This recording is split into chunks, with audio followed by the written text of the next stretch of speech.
Hello, hello, and welcome.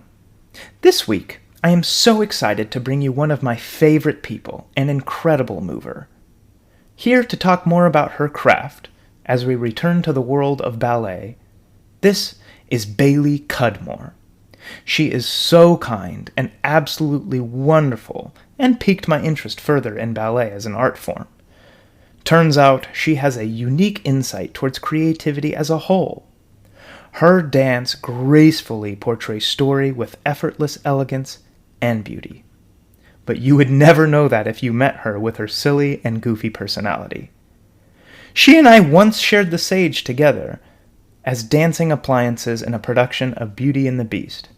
And if that doesn't pique your interest, I don't know what will.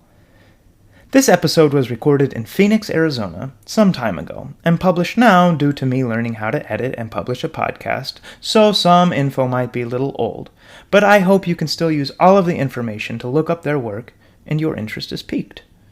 Apologies that there are a few bumps and thumps in the recording. I hope you are having a grand day, and please enjoy this week's episode I've titled, Dance Out Your Feelings.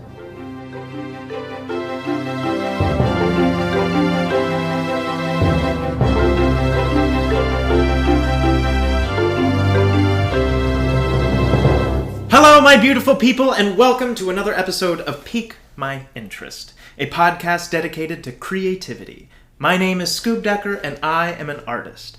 This podcast was created to learn more about the different styles of art, and more importantly, meet some incredible artists and explore their craft and how they create. I'm currently in Phoenix, Arizona, and I'm here with Miss Bailee Cudmore. Miss Bailee, can you pique my interest about you? Can you tell me your name and your craft? Hello! Thank you so much for having me, Scoob. It's so good to see you and be in this room with you and be chatting about art. Yeah. What is your craft? My craft, I'm a performer, and my craft is classical ballet. You are also in musical theater as well. Yes, yeah. With the background in ballet. Right. How does that different than others who are also in musical theater? How does it differ? It's definitely, I feel like being a classical ballet dancer, it definitely puts an emphasis on your technique as a performer and how your training for what you do. So it's not just like, you haven't been doing other forms of dance like your whole entire life. You have an emphasis in classical ballet, which I feel like technically it definitely puts an extra level above there when it comes to being a dancer in musical theater. Well, a lot of dance terminology comes from ballet. Exactly. So do you find having that ballet background to be helpful? Yes, in it musical is theater? so incredibly helpful. Yes. Awesome. Yeah.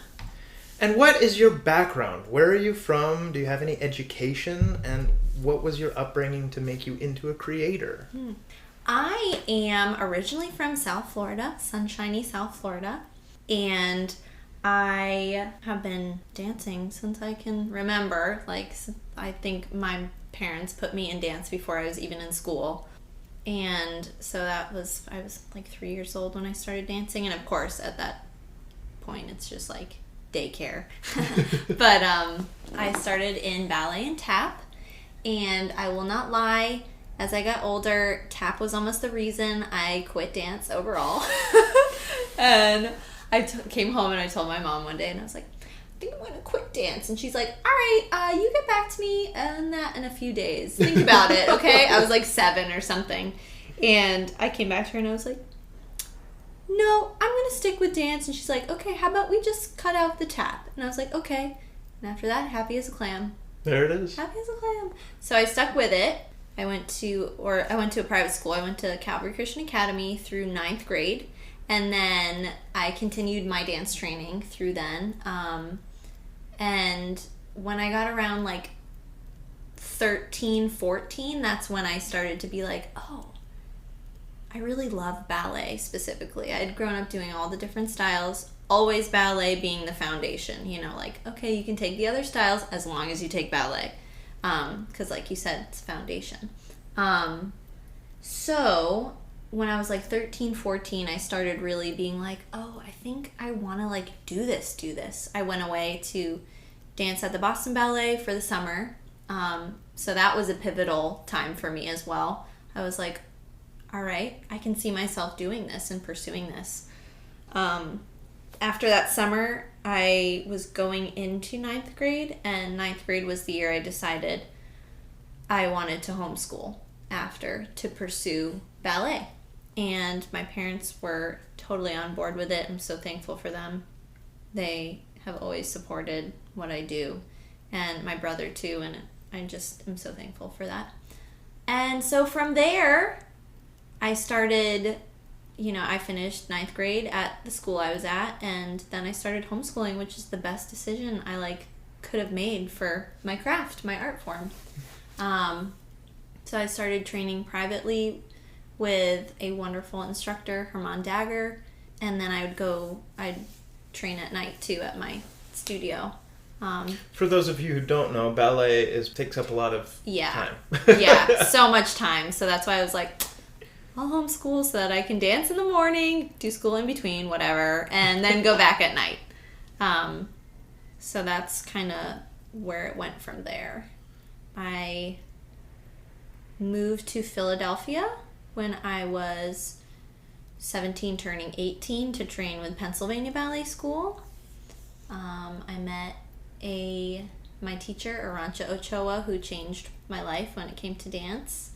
That's when I was introduced to Balanchine, the Balanchine technique, which I'm unfamiliar. You don't know. Can you explain the Balanchine technique. George Balanchine was from Russia, and he came over to the U.S. and created what we now know as the New York City Ballet.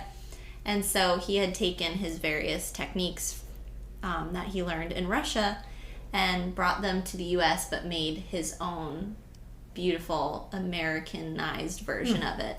And it's athletic, it's speedy, it's musical, it's just gorgeous technique. And so Pennsylvania Ballet teaches that technique, and that's where I was introduced to it for the first time, and I was like, I never want to dance a different way ever again. After that, I went to Miami City Ballet. I actually followed my teacher, Arancha Ochoa. She was taking over as school director in Miami City Ballet. And I was like, great, I'll move back to Florida. I'll be able to see my family more, and I'll still be able to get my training. And they're a Balanchine school as well.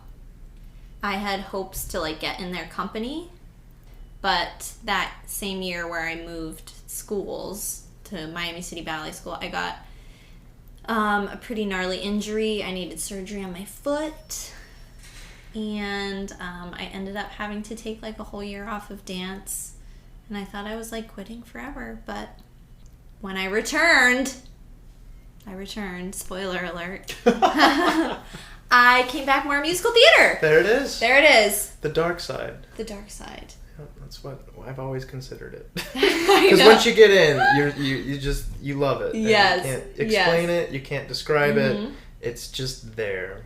Mm-hmm. Thank you for piquing my interest about you. Yes. Now tell me about your craft. What piqued your interest about ballet? What made you want to be a ballerina? I think I probably couldn't put this into words then when I was 13, 14, but the way it made me feel most me when I was doing it. Doing it? Yeah. Not necessarily watching it, but doing it. But doing it, yes.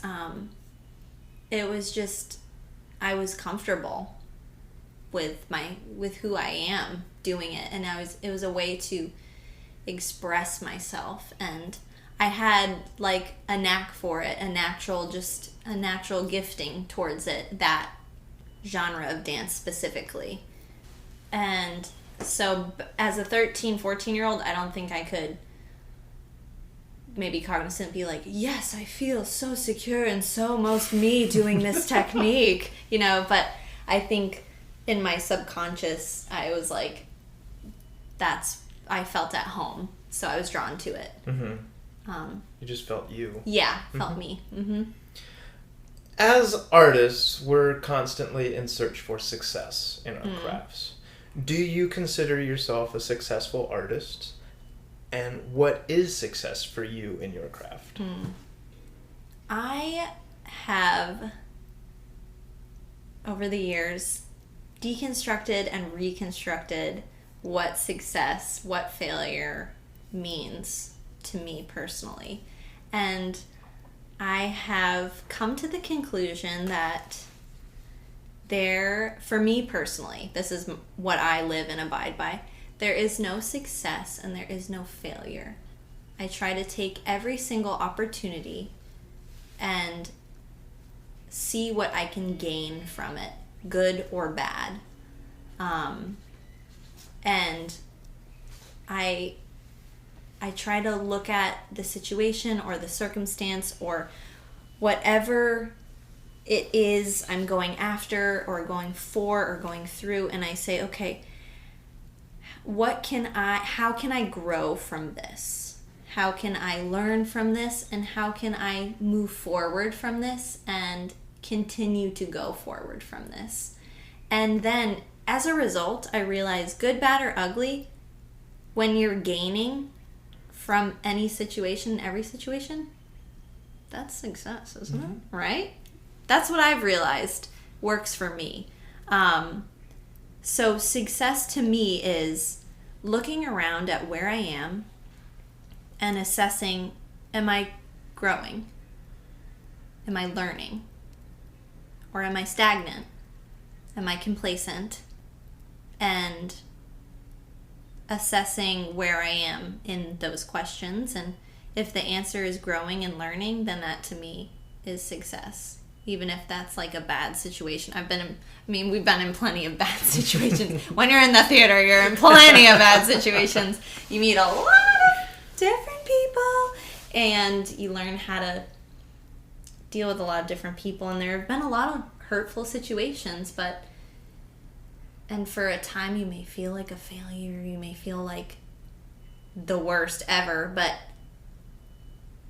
in the end, I've taken the circumstance and been like, okay, I'm going to flip it. What can I gain from this situation? How can I learn? And how can I get better from it? Mm-hmm. And therefore, you can't lose. Mm.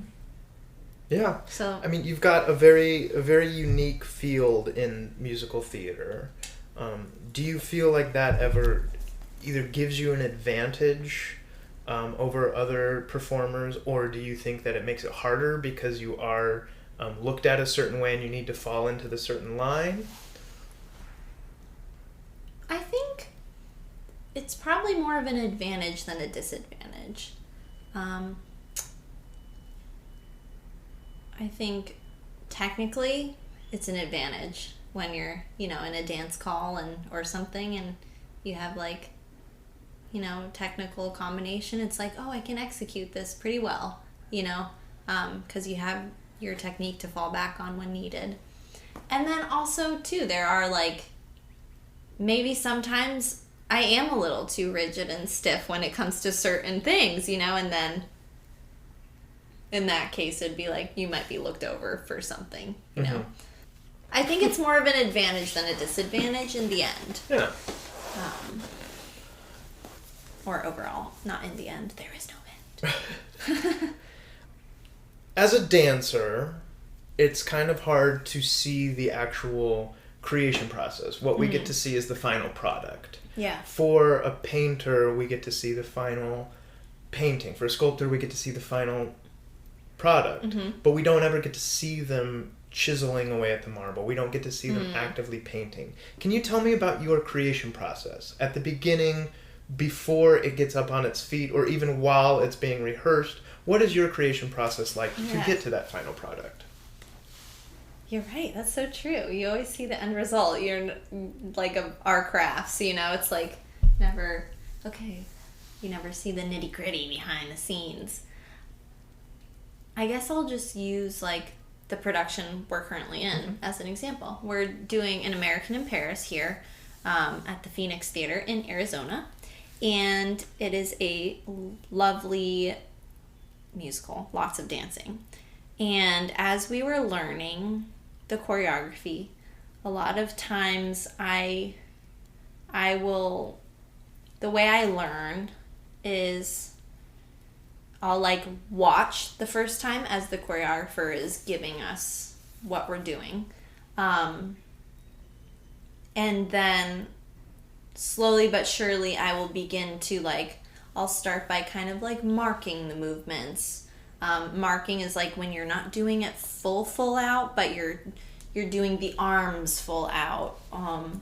Not necessarily like the full jump right now. It's like you're still, it's almost like you slowly warm your body, brain up to connect by observing. Then you start slowly by like marking the movements and then listening to how it's put together with the music. And then eventually, like, you start putting all the things together and you start doing it full out.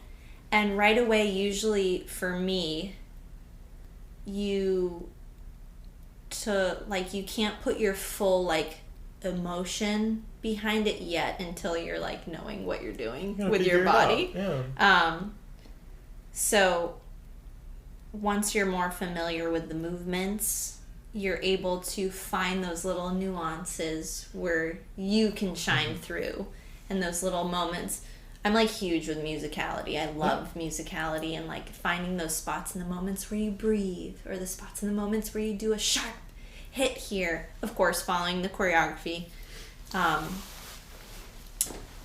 But it's more so like the technical aspect comes first, putting it together with the music, and then finding how you shine through it and making it your own that way. I find it hard to think about a dancer or an actor being a creator because, you know, on a broad surface you're looking at theater and you're thinking the creators being the choreographer, right, and the director. How do you take something that's taught to you, like choreography? Yeah. Hit this, go here, leg here, arm here, and how do you make that your own? That to me is the creation process. Yeah. That is what's bringing life into this. Yes. Can you tell me a little bit about your process? Yes. A big thing for me is I think of ballet or dance, I think of it as a sentence. And a sentence conveys many things. It doesn't just have words within a sentence. It's what you're emoting within that sentence too. And a sentence is comprised of full words, right? So when I sequence a dance combination or a dance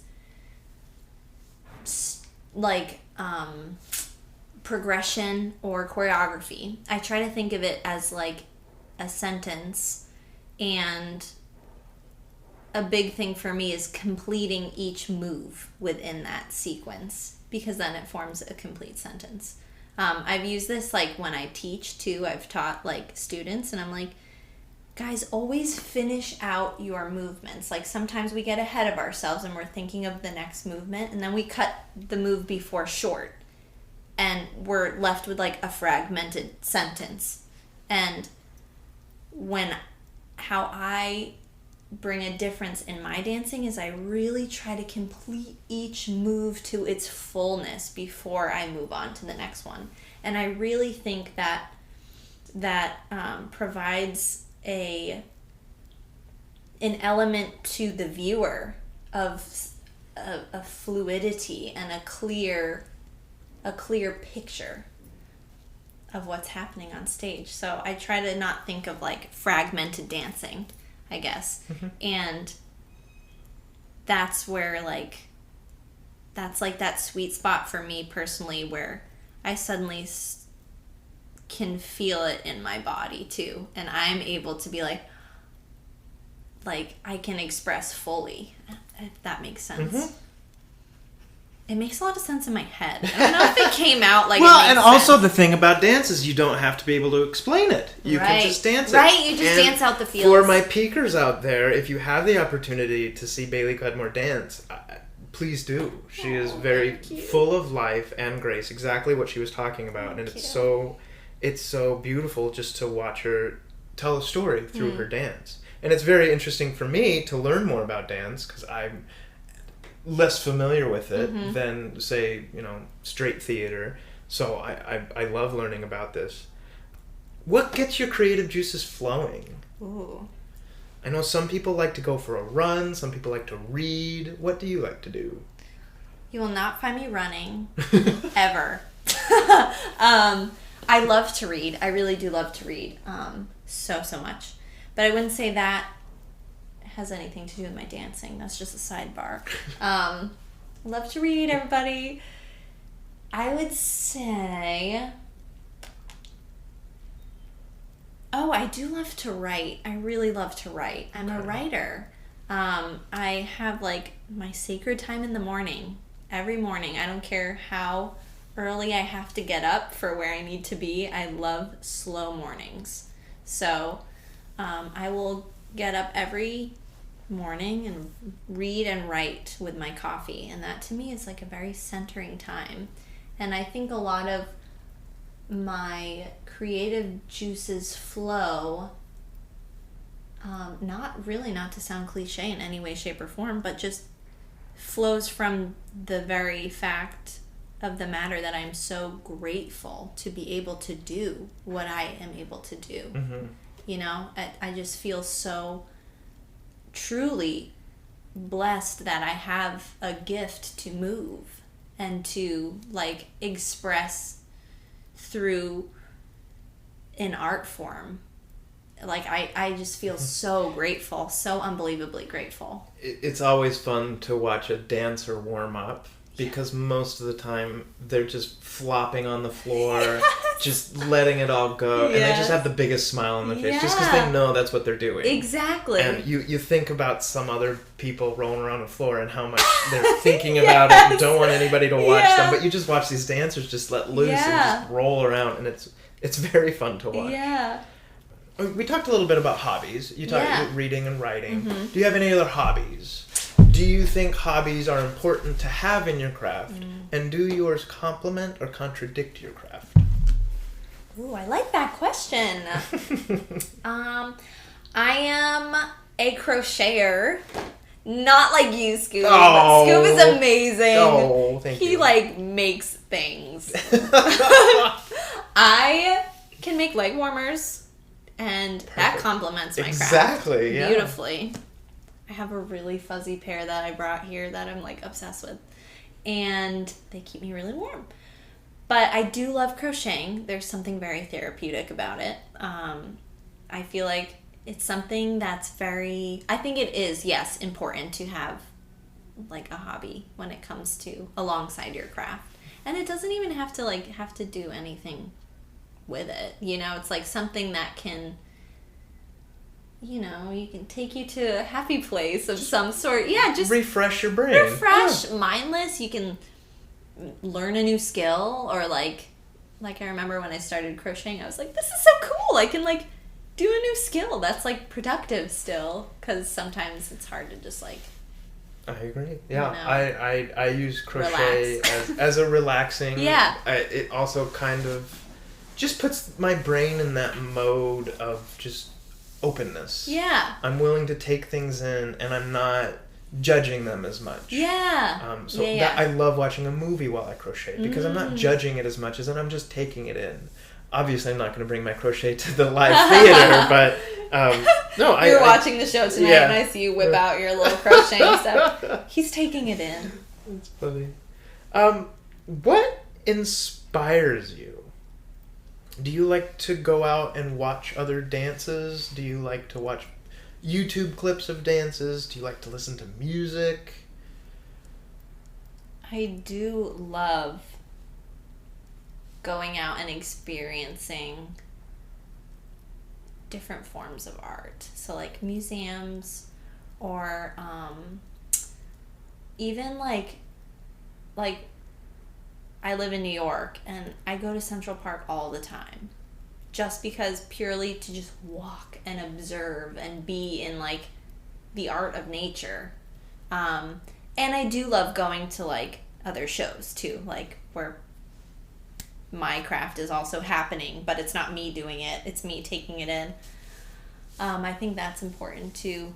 And I also have realized I really love watching, like, old like recordings of like old ballets like in like 1970 and 1980 and just watching these dancers go all out fierce on stage like and just being like, wow, look at them like in the 70s and 80s. I know I'm talking about that like it was like forever ago, which it wasn't, but we have progressed very much as a culture since then, and just realizing those dancers were dancing from their souls. It wasn't necessarily about like the perfection of what they were doing. That's inspiring to be like, oh. Speaking of perfection. Oh no, not perfection. Once we get there and we realize we can't get there, we all hit that wall. Mm-hmm. What do you do to overcome a creative block? I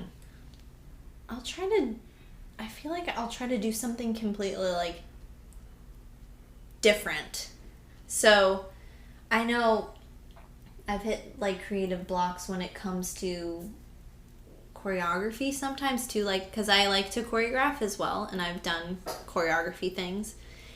There have been times where like I'll just have like choreographer's block, or even like I won't even like feel like getting my butt into the studio someday, and that's totally fine. We're humans and we're allowed to be humans. I'll do something totally different. So I'll be like, okay, I'm gonna go for being originally from South Florida. I'll go for a walk on the beach, something totally different than like even dancing, you know, or I'll go do maybe like a strength training session. I don't know, something totally different for my muscles. Or go to a coffee shop or something totally outside of what I usually always do. And I think that helps overcome some blocks for me personally, even if it's just like a day away from it completely. Mm-hmm. You can come back fresh to it the next day. Yeah. You know, it's always there waiting for you, you know? So, but then you're able to be like, I just needed a brain break. Yeah. I'm fine, you know, like, here we go. And then when you eventually do come back to it, how can your craft adapt, change, or add during its process? I think it will mostly, like I know when I've taken breaks or brain breaks from dancing, I come back with a little bit, even if it's a tad bit bigger vision of just perspective. Sure. You know, and I think that can maybe lighten up the reality of the block, maybe, and then you're able to take that broader vision and apply it to what you're doing. And I think sometimes it's just like, I'm just like, you know, it doesn't have to be perfect right now. I can just kind of be silly with this move and see what happens. Mm-hmm. And then something happens and you're like, wow, look at that, you know? So I think... Yeah, we've already talked about it a little bit, but you talk about taking breaks and finding those hobbies. And I think that kind of lumps into this. Being able to step back. Right. You know, put things in perspective, reapproach it with new eyes, fresh eyes. Mm-hmm. I love it. Awesome. Going a little further, are there any misconceptions about your craft? I think there's a lot of misconceptions. One of them being, yes, the ballet world is probably more so hyper-focused on being correct and being perfect than your other forms of dance, maybe. And musical theater, like, I remember first coming into the musical theater world from the ballet world, being very refreshed at, like, the amount of room there was for error, like, and that being okay. And I think, though, a misconception about ballet is that it's all about perfection and it's all about you have to be perfect all the time, and like companies are horrible and they play mental games with you. And which, yes, there are companies like that, just like anywhere you go. People will be people.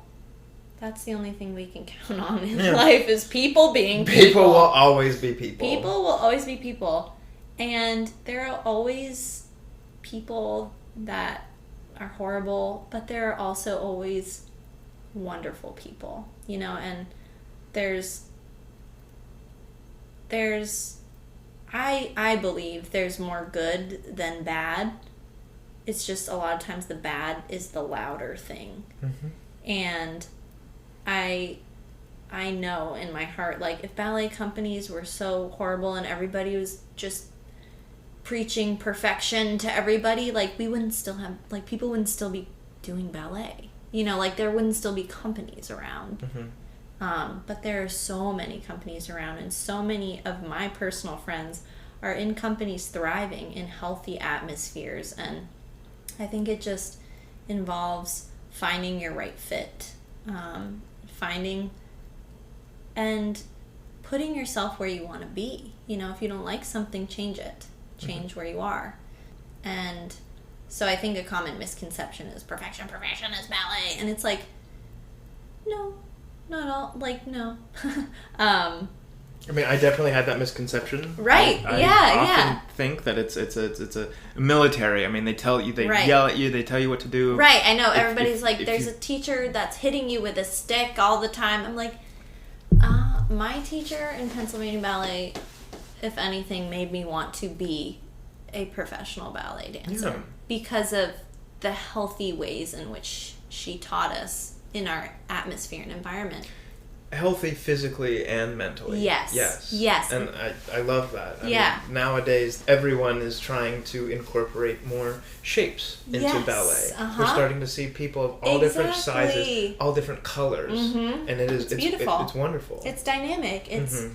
making it relatable, mm-hmm. you know, and people are not perfect. So why are we trying to put perfect on stage? Yeah. It's unrelatable. It's unretainable to people. It's like, that's why theater is awesome too, because it's a bunch of people on stage. Mm-hmm. That's why people love going to the theater, because in some way, shape, or form, you can relate to somebody on stage, you know. And so you're right, there have been positive changes when it comes to the ballet world that are progressing, and it's wonderful to see. And I really think it is taken a good turn from that perfection to more so of like, let's move people. Let's move the audience. Let's do what we love and show them and give that to them. Bringing in multiple diversities into ballet will also, you know, influence it and change it. Yeah. And it'll go somewhere else. Mm-hmm. But once again, the misconception I have with ballet is that perfection. Is that like hard nose. Do you think there ever will be a confliction between that? Being like, my body doesn't move that way. My body moves this way. But ballet says, but you're supposed to move it this way. Yeah. Mm-hmm. Do you see, how do you see that going in the future? I feel like there will probably always be a little bit of a war there because there are expectations that must be met to be in a ballet company and to maintain the integrity of ballet. Right. Too. There is a certain element that must be maintained. But I also think there is a balance. And the people that are a little more one way than the other way might find it hard to find the balance. Because I've definitely had my fair share of teachers that are like, it's this way or die. It's this way or quit. But then I've had my teachers that are like, take all you have, take what you are, take what you have, what you don't have, and make it the best to your possible ability, you know? And so... And that's all we can do. That's all we can do, you know? And if people don't accept that, move on from them. We want to surround ourselves with people that see and encourage your value, you know? Now, talking about the people who might not like what you do, how do you handle criticism? You just got done rehearsing for months, blood, sweat, and tears on the ground, and you go out there and you give it your all, and somebody says, it wasn't the greatest. How do you take that? That actually happened to me, Scoop. It did. I was actually understudying for the lead role in a show. and I had to go on. And I didn't miss a beat, Scoob. I got all my things, all my lines. It was actually a singing part, too. I sang all my correct things. I felt so proud of myself. And I got roasted by the producer. Ooh. She tried to scare me straight, but it was very difficult at first. I had to take that, and I had a lot of questions for myself as a performer, and also how much of this is true and how much of this is her trying to scare me, and how do I feel about how I did. So asking myself those questions. In the end, I had to go on about 7 more times, and they never said a single word to me after that. All right. I was like, all right. There you go. All right. You show them, Bailee. But I had to take that and go on stage the very next day and fight for my life, knowing that the very producer of the theater was thinking one thing, but I went to this weird place in my head where I was like, there's no other option, Bailee. You have to do this, and you're going to crush it, and you're going to do the best you can possibly do. And I went to that place where it's like, okay, what's the scariest thing that can happen right now? And I was like, oh, they fire me. Okay. Okay, fire me. That's the worst that can happen. Guess what? I will survive. I got to that place, and I said, like I said in the beginning, what can I gain from this? Resilience, I will tell you. Resilience, and how to just push through when you're terrified. And I did it. I handled the criticism, and I pushed forward, and I grew incredibly from that, doing that contract specifically. I was like, oh my gosh, I realized I could do something like that. A singing acting show. There was like no dancing in it. It was crazy. I was like, oh my gosh, it was a wild time. But I realized I was capable of something I might have not gone out on a limb to do unless I was forced to do it, by being the understudy or whatever. But so you fully embraced the criticism. I did. You took it in, and you processed it, and you shoved it right back in their face. Way to go. All right. And you know what? I shed some tears. Of course. I had my moments. I was... I'll never forget. I went into the bathroom before... This was like 15 minutes before the curtain, by the way. That's what it always happens. And tried to get in my head about this. Oh. I went into the bathroom, and I looked at myself, and I said... You have to do this. You're going to do this. And I'm kind of notorious for doing that. I've gone into the bathrooms before and been like, you have 2 minutes to cry or do whatever you need to do, and then you need to walk out with your head held high and do the thing.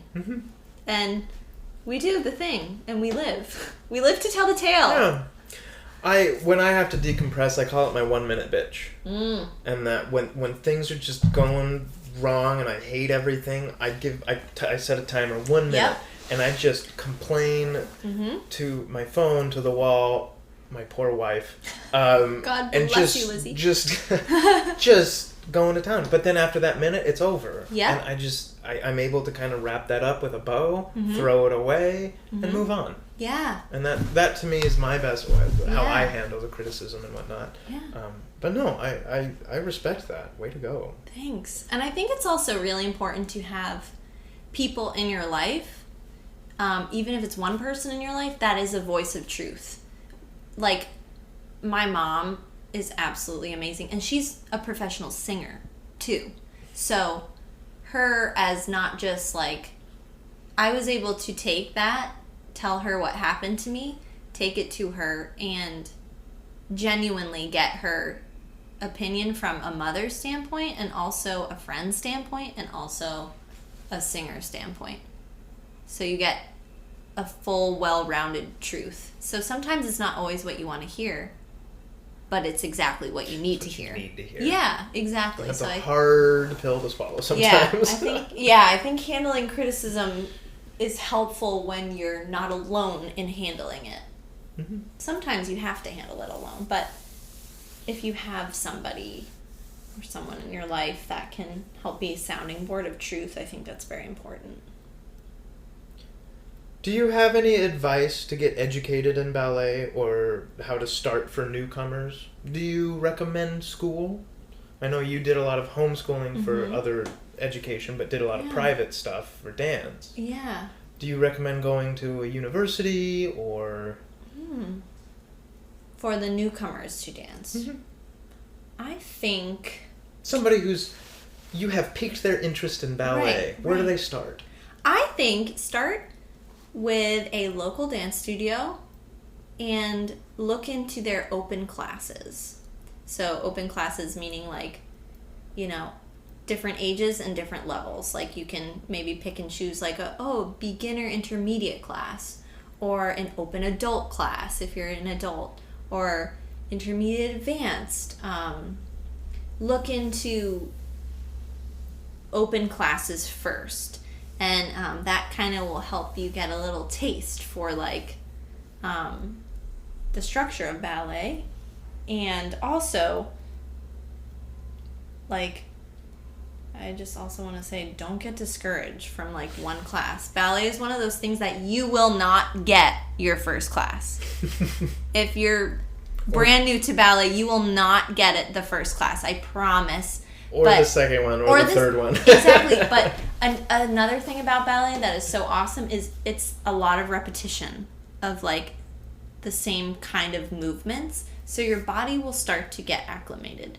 But just like anything, it takes practice. And I feel like if you go into it with a headspace to learn and grow a new skill and a new technique, you can't lose. Doesn't mean you won't get frustrated, but you won't lose. You'll grow your brain and your body. But I would recommend open classes as the first look-see. And you think locally is fine. You don't think you have to go to New York. I mean, you talked about being in South Florida, and the next thing you know, you were up in New York going on walks in Central Park to clear your mind. Right. Do you think it's necessary to go to those bigger cities to try and pursue dance? If you want to pursue dance professionally, it will definitely require a time and place where that might have to happen, depending on where you're located and what's available to you. However, if you're just starting out and you were thinking, maybe I want to do dance or ballet as a hobby, definitely a local dance studio is awesome. But if you want to pursue it professionally, I would recommend looking into like universities or ballet schools or maybe more serious ballet schools, because you know you have some dance studios are like woohoo dance studios, and then some are like, oh, we're like specifically trained in these areas. But yeah. What's next for the world in your craft? I was just recently talking to somebody about the differences between dialogue and script pushing a story forward rather than dance pushing a story forward. Because I'm interested in to see how dance can be incorporated into the story more and push the story more. Do you see that happening more, or do you think that dance is going to get a little bit more abstract in the future? Ooh, that's a great question. I have no idea, to be completely honest. I feel like there's definitely both happening right now. I don't know which way it would go more so, though. I definitely think that dance is something that people need to like experience, like even if it's just observing, that they don't necessarily know they need. So like, for example, American in Paris right now, huge dance show, a very different type of dance show for the regular demographic at Phoenix Theater. And these people are loving this show. Like the regulars that come see this theater's production. And I truly believe it has something to do with the level of dance. Mm-hmm. That is, the story is beautiful, but the dance that is being used to tell the story, I think, is just hitting a different heartstring in the eye of the beholder. And I think, I'd like to say, will start being even more incorporated in maybe some musical elements. I have no idea. That's a great question. I'm going to give that one a think. I think Bailee's going to keep me up at night. Bailee's advice is to go see more dance. That's what she says. Everybody, go branch out. See more dance. I'm just you may always realize it's something you need, even to watch. I'm always interested in the future, especially in musical theater, as the craft that I'm in. Just to think about the future, and it always is a living and breathing thing. Sometimes we're gonna have shows like An American in Paris where it is dance. It is dance. Yeah. And then the next show, everybody's out there in turtlenecks, not saying any words and bending from the hip for half an hour. And you just never know where it's gonna go. So I'm always interested to hear from the people who are on stage to hear what they think is gonna happen. Yeah. What's next for you personally? For me, do you have any projects coming up soon? I have decided, after this contract, An American in Paris, I am taking a little break from the theater world, and I'm going full-blown back into the ballet world, which is a pretty big jump, but it's one I'm very excited for, and one I'm not going to stop working for. So currently, right now, I've been working on a bunch of my audition submission stuff, because like the theater world, you'll submit your headshot, your resume, your dance reel of you doing some class, some ballet class, then your dance reel of you performing a variation. So I've been putting together that kind of stuff to do initial submissions for companies. And then the equivalent of like a callback for ballet companies is like you get invited to come take company class with the company. So that is what is next for me. So just finding my place where I'll be next. And I'm so excited because I'm just so open to wherever it's going to take me. I'll probably stay somewhere on the East Coast. That's where I'm looking, like East Coast. Just a tad bit west, but not. We're way out west in the Wild West out here. So, which I love. I love Arizona. I'm like, I would consider living here if it was on the East Coast.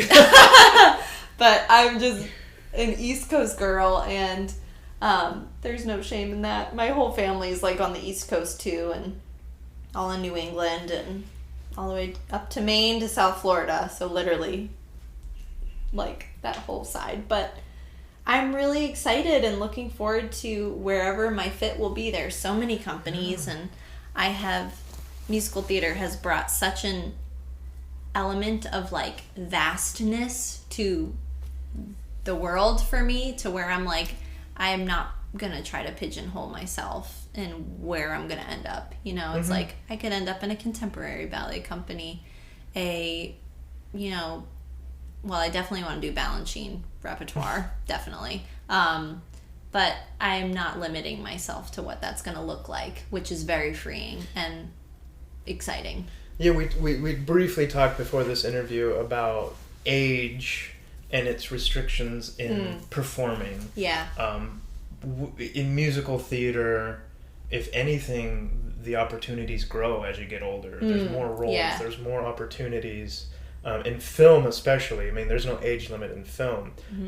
But I hesitate with ballet because, once again, the misconception in my head is, you're peaking in mid-teens, and by mid-20s, you're done. And so, can you speak to trying to move away from the musical theater and back into ballet in such like a, once again, misconception, cutthroat society of ballet? Yeah.